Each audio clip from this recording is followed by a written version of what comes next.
Hey guys, welcome back. And first of all, you want to skip this video, you can skip. What I found is like whenever I try to read any book, I'm not able to read it properly. I mean, like I'll try and I'll fail, I'll try and I fail. And there are a lot of books like design data intensive application, all the O'Reilly books, which I'm not able to cover because of my stupidity. So what I have found now is like I will read the book with you guys. And if or else you don't like it, please don't watch it. But this will might keep me a continuity of reading the books. I might share my video, I might not share my video, but let's go ahead. So the first book we will be writing, trying to complete or finish is Software Architecture for Busy Developers. I'm not busy, but I'm a developer. I'm not a developer, I'm busy, whatever it is. So let's go. So we will directly jump off to our summary because if you see chapter 1 has something, chapter 2 has something, chapter 3 has something. So we will go to preface, we'll skip introduction and we'll go to chapter 1 introducing software architecture. So what we will do in this chapter is it will introduce us to the subject of software architecture. The purpose of this particular thing is to get us through the book. What we will get is software architecture in a nutshell. Okay, and we will get a software architecture duties. Let me get down my note and spotlight. I think is better. Oh my God, why can I do this? Just give me 1 second. Accessibility, I can do. Just give me a moment. Nice. I think now I can put stoplight. Okay, awesome. So yeah, so we will have a software architecture in a nutshell, a software architecture duties, architect's duties, introducing the different architecture disciplines, positioning software architecture with the global architecture landscape. So by the end of the chapter, we should have a better grip of a software architecture and a better idea of how this book will walk us through the software architecture journey. So the first topic we are going to read is software architecture in a nutshell. However, rich the literature is on this topic. It's not easy to find a common definition of a software architecture. We, right, as an architecture, we like to decouple things, and then let's decouple the word called software and an architecture. Starting with software, we can give it a broader definition called computer programs. Second word, architecture, can be defined as the art of designing buildings, houses, and like this. So if we extrapolate a bit, we could define software architecture as the art of designing computer programs. This definition sounds very broad, right? So rest assured, we can evacuate hardware from it altogether because it represents much machine and everything. Searching for software architecture on Google reveals around 26,000 or 2,600,000 results, which is very impressive. So many results probably mean a lot of different definition and a lack of common understanding of what software architecture is all about. The same query on Google Images does not bring up a single diagram that could fill up the figure, that could not fill up, that could actually help us figure out what software architecture is. And given the diversity of definition, the author is providing us our own, although it's not a definition like which can be treated as a absolute truth. So the architecture trade-off analysis method, which we will see in chapter 3, is talking about that. So basically, the architecture trade-off analysis method, it consists of evaluating different quality attributes such as performance, availability, reliability, and so on a piece of software. Some of these attributes are code-related, whereas some are infrastructure or security related. Although there is no single definition of software architecture, one thing is absolutely certain. A software architecture should be acquainted with ATAM. Another thing that appears as an emerging consequences is that the role of a architecture, architect is tightly coupled with the actual development of an application. Okay, now Let's go through, leave ahead. Let's go to a software architect's duties. So first duty I can see is addressing both functional requirements as well as non-functional requirements. Functional requirements are what? They are a primary trigger to design a solution.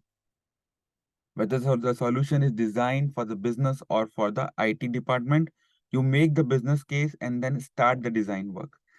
NFRs, that is basically non-functional requirements, they are availability, security, disaster recovery, and not always expressed, but also particularly important. Okay, so we will actually address the functional and non-functional, so it can be debated. Now, second point is providing technical standards, coding guidelines, and design patterns to developers. So functional features are an integral part of the code base. It's a no-brainer that good design patterns usually improve the resulting quality of a solution. So as a software architect, we must understand that we must be able to sense the pattern is valuable in our, which pattern is valuable in our context, right? We'll dive into patterns, I think, in chapter 5, and then design patterns and clean architecture as well in chapter 6. So interacting with the stakeholder to ensure developed application land is smoothly in the company landscape. So yeah, whenever we are successful software architect, we need to take a multilateral stand. We are able to interact with security, infrastructure, solution, enterprise architects, as well as developers. This book will actually give us a better essential skills to achieve that T-shaped skill, which means being an expert in a given field on the base of a T, but also knowledgeable across discipline, the top of a T, right? Kind of perpendicular. To reform the top T bar, we will have to explore some fundamentals of enterprise architecture, which is a common practice in large organization. We will actually touch some infrastructure and security typical frameworks. However, I have not I, the author have managed to set your expectations here. Now, performing an active role in a solution delivery process is another task. Another is proactive technology watching to identify new trends and paradigm shift. That's right. Now let's introduce the different architecture discipline. I'll try to go it properly. Now we can see a solution architecture where we will have the end-to-end, we will have the fit for use of non-functional requirement, and we will have to check the fit for purpose. So this is my duty as a solution architect. I have to have keep it end to end. I have to check if all the NFRs are met. I have also check if the purpose of the solution is met. Now let's talk about infrastructure architecture. Here the main duties will be transversal service, keep the lights on, and application specific infrastructures. Now coming to security, yes, compliance will be there, cyber threat will be there, and your business will be thorough. Business resilience will be there. Now come to data is always with your data platforms and all the data injection keywords, right? Now coming to application is again kind of a solution, but your application should be fit for purpose and your coding is standard should be proper and it should be met. So we have seen everything. So not every discipline is represented, but we are trying to point out the main ones. Okay, now let's go to enterprise architects. So this enterprise architects, it actually oversees the IT and business strategies, and they make sure that every IT initiative is in line with the enterprise business goals. They directly report to IT leadership and are sometimes scattered across business line. They are also the guardians of business, not business, building coherent and consistent overall IT landscape. Most of the time, the enterprise architects have a holistic view of our IT landscape and are not concerned with the technicalities. Their primary focus is always to identify and design business capabilities. They are helped by business architects who are usually also a part of enterprise architect. Uh, their role consists of defining strategic orientation, making sure the standards pre-collate across teams. They usually work with the open group architecture framework, TOGAF, to define the process with Archimate and all set. Now we'll go with solution architecture. They have a different teams and this particular architect, right? They help different teams to build solution. They have called a T-shaped skills because they have to oversee the end-to-end architecture. They focus on NFRs, as I told about, and also the architecture that looks on the overall scope, the functional requirements. Now we come to infrastructure architecture. So they basically focus on building and operating specific application in infrastructure and platform that is shared across workloads. One of their duties keeps the light on. That means everything should work as it is. Infrastructure is organized around IT service management and IT service library, and they also provide a service desk function, like everything is running, right? Now, security. Security, like because it's a hyper-connected world, the importance is there. So the security architect actually deals with regulatory and in-house compliant requirements. Now let's come to what it does. It is already split into sub-disciplines like security operational, that is the management of specialized security hardware and software, identity and access management. All of us who are writing any code for the new client or working with AWS, we know that. And overall security governance called as security posture.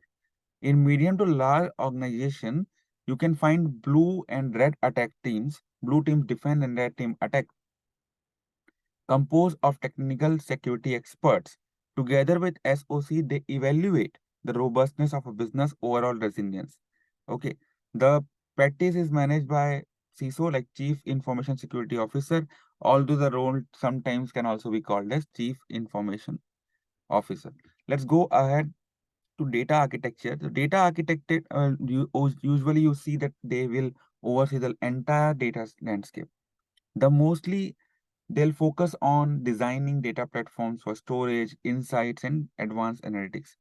They'll deal with the data modeling, data quality, business intelligence, and all those things. And this is called data information knowledge wisdom. Okay, data information knowledge wisdom.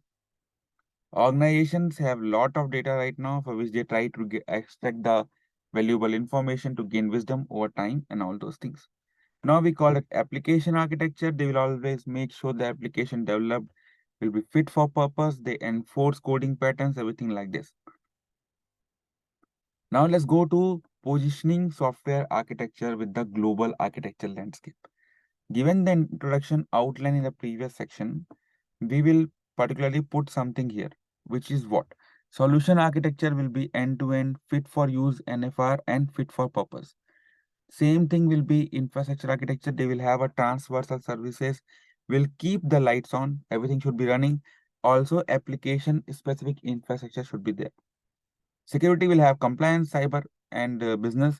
We will have data will have data platforms and everything like this. So, software architect should ideally be knowledgeable in all the topics listed in the shapes with a dark background. That means when a solution architect is in picture, it should be fit for purpose. Your solution should be fit for purpose. Infrastructure, your solution should be application specific. Security, you should be in compliance with all the security. Data architecture, you should be compliant with all the data platforms. Application architecture is the main one. It should be fit for purpose. It should follow all the coding standard. Now this particular chapter is over and we have kind of understand how many architects are there. And so I think it's good and we will move ahead tomorrow with the new chapter. I think I read about 15 minutes of 10 minutes, 15 minutes, something like that. I will keep a target of this every day, maybe at night, maybe at morning, maybe I can put 2 videos today, but I'll keep it right. And let's see where we go from this, at least where I go from this. So thank you very much. Have a nice day. Bye-bye.